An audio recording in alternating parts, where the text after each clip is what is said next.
Bienvenidas y bienvenidos a Liderazgo Inteligente, un podcast en el que sabemos que el éxito sabe de emociones y que liderar es mucho más que mandar, es inspirar, es transformar, es sentir, es poner la emoción al servicio de la vida, algo que hace muy bien nuestra invitada de hoy. Y lo hacemos como siempre desde este espacio desestresante donde es un gusto parar, escucharse y crear algo que a lo mejor toma nota nuestra invitada. Estamos en el Hotel Grow Go de Huelva y hoy tengo el privilegio y la alegría de conversar con una persona que, además de llevar la voz del flamenco mucho más allá de los escenarios, es un grandísimo ser humano. Ella canta con el alma, se le nota en la cara.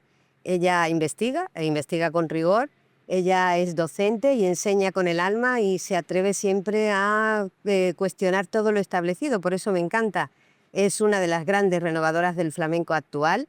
Es de Huelva y se llama Rocío Márquez. Rocío, muchísimas gracias por estar hoy aquí. Gracias a ti, Lola. Estoy encantada. Rocío, eres de una familia que no es de tradición flamenca, sin embargo tú te has criado escuchando cante, además en una taberna, la de tu abuelo, que quizás mucha gente de Huelva recuerde, ¿no? Era la La madrileña. madrileña, sí, sí. Cuéntame, ¿qué queda de esa niña cuando no estás en los escenarios, cuando no estás con un foco alumbrándote? ¿Quién es Rocío Márquez? Guau, eso, lo de definirse a una misma, qué difícil es, ¿no? Eh, Me ha hecho una presentación preciosa que te agradezco mucho. Claro, a mí lo primero que me viene, pues cantadora, y más cuando estoy un poco cara a la galería, que al final estoy hablando de lo que hago, pues recurro a lo que me define por lo que hago, ¿no? O cantadora, artista, investigadora también, me interesa mucho todo ese campo. Mm, Después, como cualidades personales, creo que tranquila, me define bastante. Inquieta también en el sentido de búsqueda, ¿no? Que me gusta indagar, soy curiosa. Mm, pero cuando llego a este punto como de haber visto que me he definido con, o bien con lo que hago, o bien con cualidades que al final son perecederas, ¿no? Son del momento. em, Ahí es como que al final llego al sitio que más me interesa, que es quizá el entender que eh, todas esas cualidades pueden acabar sí, limitándote más que aportándote, o que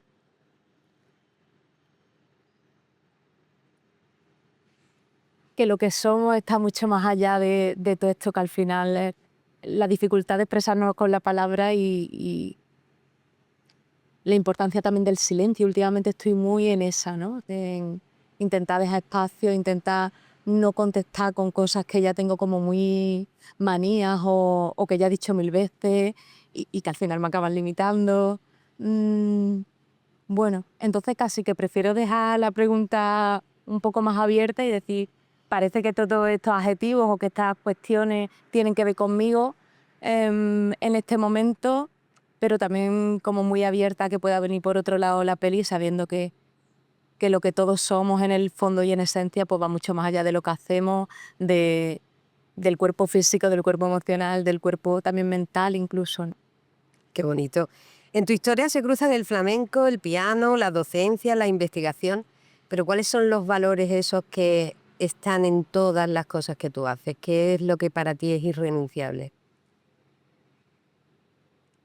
A mí me tiene que motivar, creo que como a todos, ¿no? Yo creo que esto de hacer por hacer, que la rutina es un gran enemigo, como no sepamos combatirla, y al final tiene que haber esa cuerda floja, ¿no? Ese sitio que no controlas tanto, para que me llame, para que de verdad me interese estar en algo. O sea, te tiene que mover por dentro. Sí, sí, sí, que haya un punto de curiosidad todavía muy vivo, ¿no?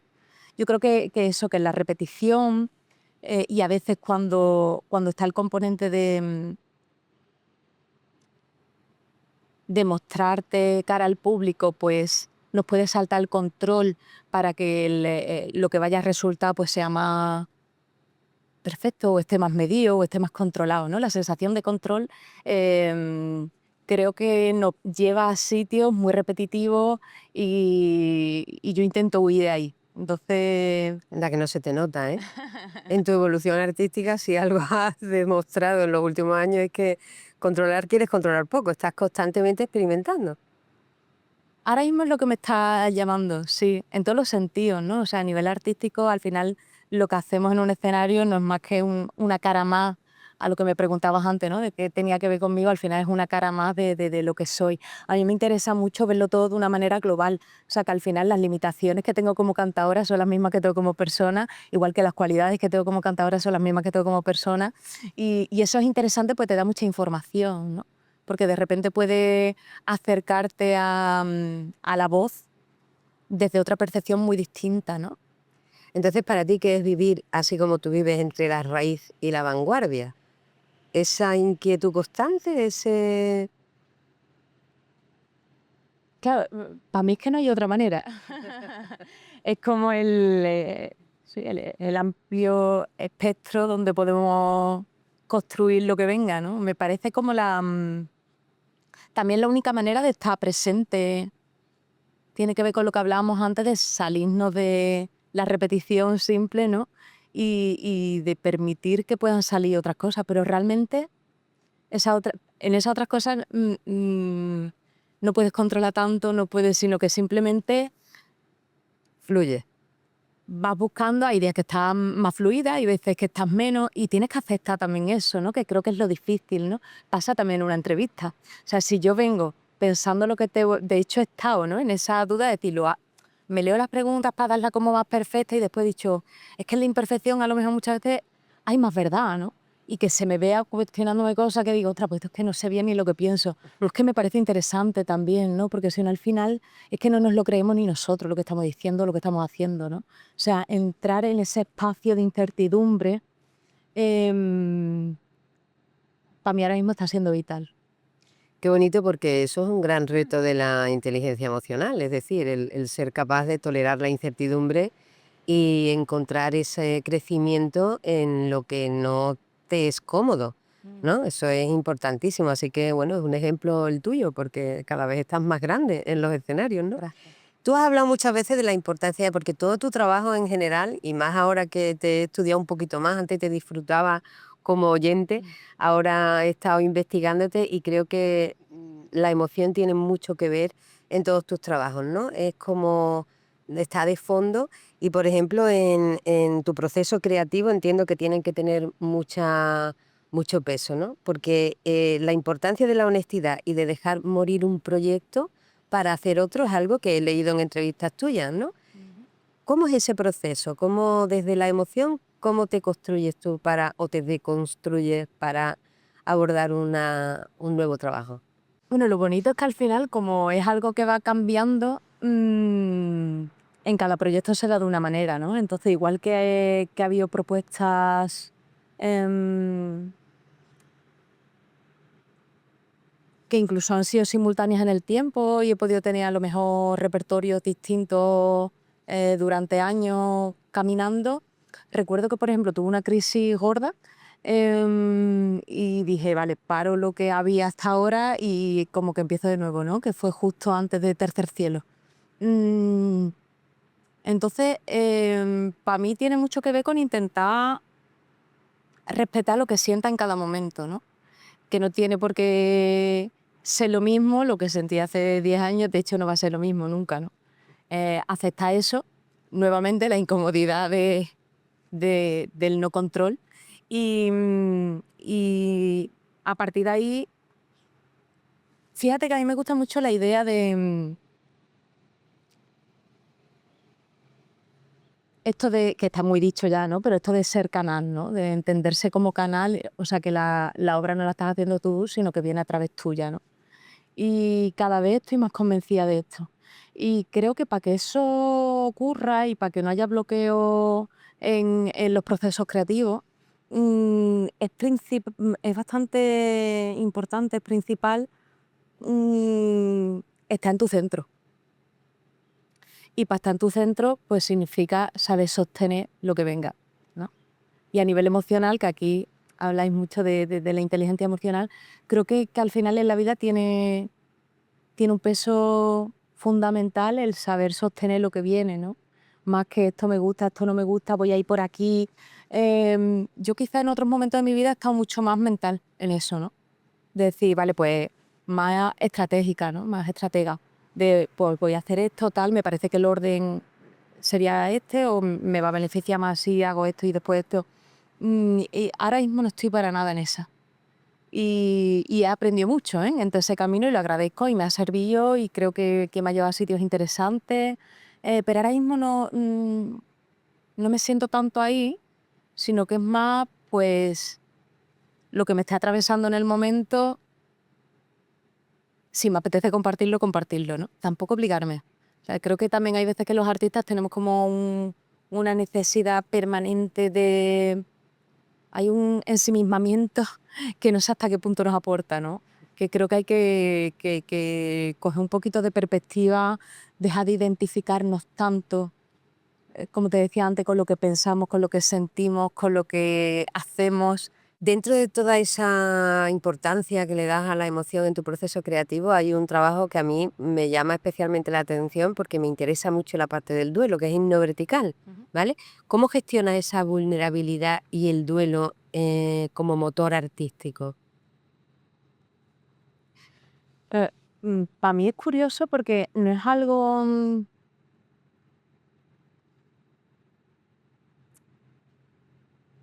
no es algo ni siquiera que yo pretendiera. De hecho, justo estábamos atravesando el duelo, tanto Pedro como yo, y, y a veces lo hablábamos, o sea, que éramos conscientes de ello, pero cuando nos juntamos a hacer música era más desde la necesidad de... porque al final a cada uno nuestro don nos salva un poco, ¿no?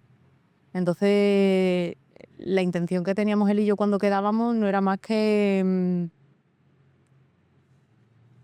disfrutarlo, ¿no? Que jugar y que estar en el momento presente y ya está. Em, También para descargarnos un poco de las intensidades que estábamos viviendo, ¿no?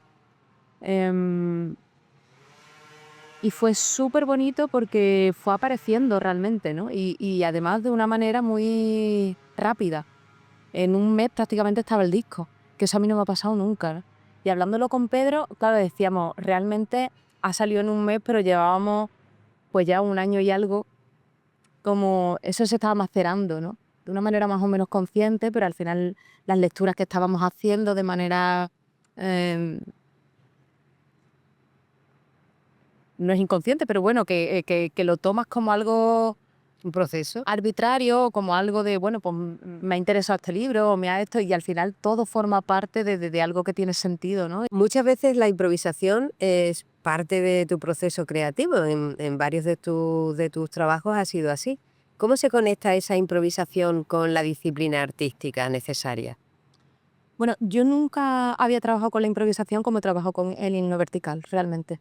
Yo normalmente cuando iba a un estudio iba con el tema montado, ¿no? En este proyecto ha sido un poquito distinto porque lo que decidimos fue llegar al estudio con ideas, con pivotes, o sea, pura improvisación, ¿no? Sí estaba la letra, pero había muchas partes que de hecho la forma que hicimos fue como grabar 3 o 4 veces el mismo tema y elegir cuál nos quedábamos, o incluso si había una parte de uno y otra parte de otro, pues coger mitad y mitad, en fin, este tipo de cosas que se hacen, pero em, una cosa que no descarto es que a lo mejor puedan salir tomas que no fueron, ¿no? Que no elegimos, pero no elegimos pues porque al final nos decantamos por lo que fuera, pero era otra posibilidad de un mismo punto de partida, ¿no? Es como otra manera de desarrollarse, ¿no? Y claro, encontrar el punto intermedio entre improvisación y disciplina, creo que está en tu centro nuevamente, ¿no? Al final todo nos lleva a lo mismo, ¿no? Realmente, es decir, claro, pues muchas veces creemos que la improvisación es como que no haya nada, que no haya disciplina o que no haya, ¿no? Y normalmente para que eso fluya hay que practicar mucho, porque lo que normalmente va a ocurrir es que vas a ir a lo que conoces. Entonces, lo que normalmente va a ocurrir es que te vas a ir a un texto que ya está fijado, te vas a ir a una melodía que te es reconocible, vas a pedir códigos a nivel rítmico o al nivel que sea, a los que tú te puedes agarrar y estás segura, aunque eso lo llamamos improvisación. Claro. Eso tiene mucho que ver con lo que tú dices de que para deconstruir el flamenco o para ver un poco la evolución del flamenco hay que conocer el flamenco desde lo más profundo, ¿no? Es decir, nadie puede estar a la vanguardia o hacer un flamenco vanguardista si no conocer la raíz y lo más profundo de ese flamenco. Claro, es muy interesante lo que dice. Hacer se puede hacer, a mí personalmente no me interesa. Hacer se puede hacer todo y todo está bien. O sea, yo no soy para nada de esto categórica, de esto está bien, esto está mal. Lo que sí sé, lo que me interesa y lo que no me interesa.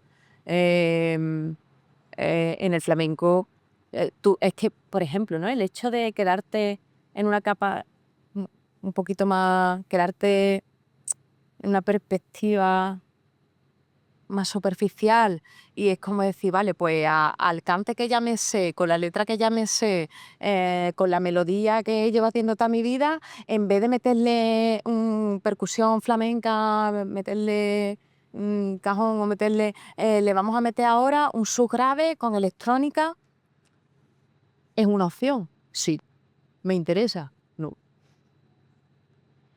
Y estoy segura que hay mucha gente que eso le va a interesar más que la propuesta que yo haga, que es más radical. Seguramente.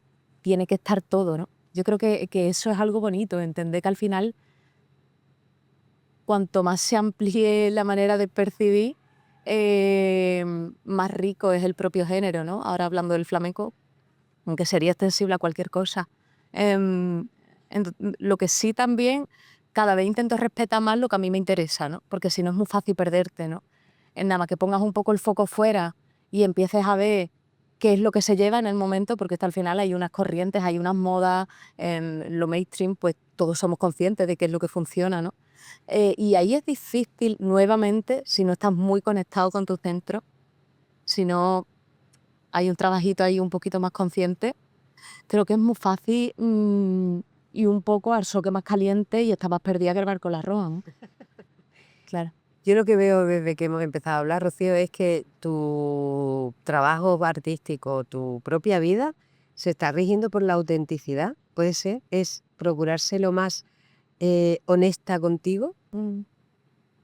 He dado, ¿no? A mí eso me emociona y te agradezco mucho. Creo que es de los piropos más bonitos que me puedes decir, te lo agradezco. Has dicho que para deconstruir el flamenco, te lo decía antes, hay que conocerlo profundamente. ¿Cuál sería para ti en esa, porque me consta que investigas, que en todos tus estudios, tu tesis, para ti el flamenco es tu raíz, ¿no? Y desde ahí estás construyendo experiencias nuevas que te agradecemos la gente bueno, pues que nos gusta el flamenco, pero que también nos gusta verlo evolucionar justo por lo que lo amamos, nos gusta verlo evolucionar. ¿Cuál es el mayor reto para quienes hoy están haciendo flamenco? ¿Cuál crees tú que es esa, no sé, cosa que no puede faltar a alguien que quiera hacer flamenco hoy en día? Pues mira, justo lo que tú decías antes, la autenticidad. O sea, yo creo que hay muchas veces que cuando se crean discusiones es porque estamos empleando terminologías distintas, pero en el fondo creo que al final como que la verdad tiene un camino, ¿no? Y por ejemplo, con el tema del flamenco, hay muchas veces que creo que, que los problemas es más desde la terminología, ¿no? Me interesa mucho, por ejemplo, cuando se habla de la pureza en el flamenco que está tan presente, pureza es dar lo que uno tiene, ¿no? Uno no puede dar lo que no tiene, ¿no? Entonces, intentar que haya esa coherencia en transmitir lo que una es, sin complejo, sin historia, sin... yo creo que es que eso es, además, un discurso, lo del rebuscarse, ¿no? Hay, en las terminologías flamencas, me parece que hay como grandes aciertos, ¿no? La pureza, el rebuscarse, al final todo es, conéctate contigo, fluye contigo, tira para adelante, ¿no? Y conociendo los códigos, pues por supuesto es lo que tú dices, esto no es hay mucho trabajo, hay mucho... Porque si no es muy difícil también que te puedas comunicar, ¿no? Es como un lenguaje. Si tú no tienes, cuantas más palabras conozcas, cuanto más entiendas las estructuras y todo el mundo que hay alrededor de ese lenguaje, más fácil te va a ser comunicarte probablemente, ¿no? Pues con la música es exactamente igual. Entonces, para mí, conocer los códigos es maravilloso porque de repente me puedo poner a improvisar o porque me apetece un día con otras personas con un guitarrista o con cualquier instrumentista mm, y que eso pueda darse, ¿no? O sea, creo que al final la autenticidad es mucho en no enredarnos demasiado sabiendo que tienen importancia, pero no enredarnos demasiado en, en cosas concretas, sino dejarlo tú un poquito más abierto. Em,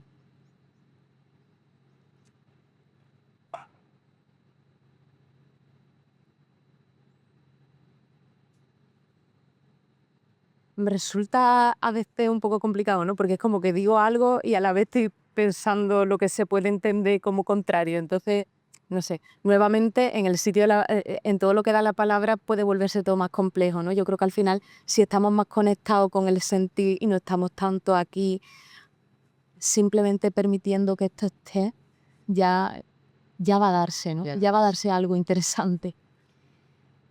Además de esa autenticidad y de esa pureza en tus trabajos, hay un gran compromiso social. Y en tu trabajo está el feminismo, la ecología y la crítica social. O sea, una persona me hizo mucha gracia cuando leí en una entrevista que tú estabas dispuesta a, da- a como apropiarte del término feminijondista. ¿Qué, qué parte le das tú a esta necesaria actividad social o esta necesaria crítica social en tus trabajos? Bueno, al final el arte es un instrumento poderoso, ¿no? Para llegar a más personas. Entonces, en la medida nuevamente que cada uno lo sienta, ¿no? Porque es que es muy fácil. Perdona que vuelva a lo mismo, pero es muy fácil em, caer en discursos, ¿no? Y de repente que la carrera tenga que estar vinculada, porque esto a mí también me ha pasado, ¿no? Que tenga que estar vinculada con un componente social o que a lo mejor hace propuestas que eran más sociales y después hace otras que iban más en otra esto y decirme, pero tú antes te mojabas más, ¿no? Y hay un punto ahí de decir, qué necesidad de tener que encasillarnos, de tener que, o sea, lo que significa que cada uno de lo que es en cada momento es justamente eso, ¿no? Porque si no, si yo ya me identifico con que soy muy social y que entonces en este disco debería de haber algo, porque aquí no hay nada de crítica, porque aquí esto, Ya, ¿sabes? Si lo hago desde ahí, no me interesa en absoluto. Si lo hago desde que de repente me está llegando una noticia o veo vídeos de Gaza o veo y de repente no puedo ni comer porque se me ha cortado el cuerpo y lo que me sale es ponerme a componer algo, bienvenido sea. ¿No? Pero yo no creo que es tanto lo que hacemos, sino desde dónde lo hacemos, porque es muy fácil vaciar de contenido, ¿no? Y esto me conecta con la pregunta de antes, ¿no? De muchas veces qué hace falta que haya contenido, que nos estemos habitando a nosotros mismos, ¿no? Que haya presencia. O sea, eso es lo que falta, hay mucho discurso. eso conecta mucho con lo que decías antes de que cada persona tenemos un don que nos salva de nosotras mismas, ¿no? Totalmente. Yo eso cada vez lo compruebo más. Y creo que es importante tenerlo presente para cuando vienen épocas un poco más durillas, Sí. ¿sabes? Sobre todo tener identificado el don que nos salva, porque hay personas que en ese autoconocimiento no están. Tú sí, Bueno, y que te veo que yo sí. confío mucho en que todos tenemos muchos dones y que la vida nos va poniendo circunstancias para que podamos saber cuál es el nuestro. Hay gente que lo descubrimos antes, por lo que sea, otras personas que le cuesta un poquito más dar con ello, pero al final, wow, es que cuando hay momentos, por ejemplo, hablabas antes del duelo, ¿no? Cuando hay momentos de pérdida, cuando hay momentos, mm, me preguntabas antes cómo sucedió, yo quedaba con Pedro porque a mí lo único que me hacía sentirme bien en ese momento era estar cantando. No tenía más objetivo. No estaba pensando en un disco. Estaba pensando en una gira. No estaba pensando en nada. Estaba pensando en estoy triste, echo de menos a una persona que quiero mucho y que ya no está. Y necesito, porque lo necesito, un poco de calma, ¿no? Y yo en el cante encuentro la calma como tú lo encontrarás en la palabra probablemente y en otras muchas cosas, ¿no? Entonces sí que creo que es bonito que tengamos ahí a mano, aparte de esto que estamos hablando de estar lo más conectada que se pueda, lo que cada uno sienta y cada una sienta que es su don y su talento. Y ahí está también la fortaleza de la inteligencia emocional. O sea, que desde aquí invitamos a todas las personas a que de verdad hagan ese camino de autoconocimiento porque posiblemente le dará esos momentos de salvación que tú encontraste y que yo encuentro. Vamos a acabar este bloque, Rocío. Si miras al futuro, ¿cuál es el legado artístico que a ti te gustaría dejar en este mundo? Mi nada. Oleta, yo creo que ahí hay un ego muy gordo. Si yo te contesto desde un lado muy egoico, ¿no? Y al final, sí, justamente lo que estoy intentando es estar más en el presente, ¿no? Porque tenemos un exceso de pasado y de futuro descomunal. Y yo qué sé, en el futuro, si yo ya no, pues ya veremos. Si yo ya no voy a estar. Que digan lo que quiera. Está todo bien. Pues llegamos a nuestro disparadero emocional, este bloque final en el que os pedimos esas respuestas espontáneas que nos sirvan para hacer un dibujo de la persona un poquito más completo, ¿no? Así que arrancamos. ¿Estás preparada, Rocío? Vamos allá. Una emoción que siempre te empuja a cantar. La alegría. La alegría. O sea, ahí no has dudado en absoluto, ¿no? Una letra o poema que te acompañe en los días difíciles. Una del último disco que dice: sé que la sombra es un fruto que ha madurado a destiempo y al apretarla da el jugo de la luz que lleva dentro. Ahí la dejaba ella. Un rincón de Huelva en el que siempre te conectas tú con lo esencial. La sierra y en concreto Cortegana. ¿Cortegano? ¿Por algo en especial? Sí, por recuerdos emocionales de infancia. De tu ente, ¿no? Si tu voz fuera un superpoder emocional, ¿cuál te gustaría que fuera? La calma.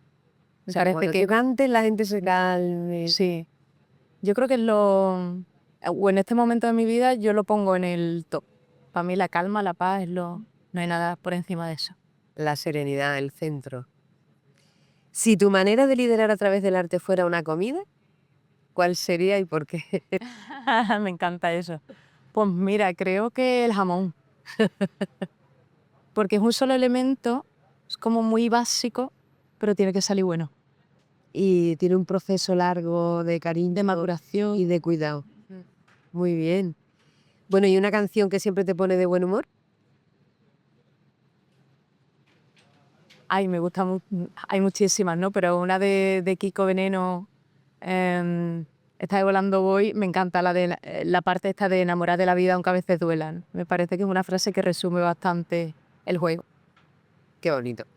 Pues hemos acabado, Rocío. Muchísimas gracias por compartirte de esta manera tan auténtica, en ese equilibrio entre la autenticidad que ya te intuía y la vulnerabilidad que va asociada siempre a esa autenticidad. Muchísimas gracias a ti, ha sido un placer enorme, Lola.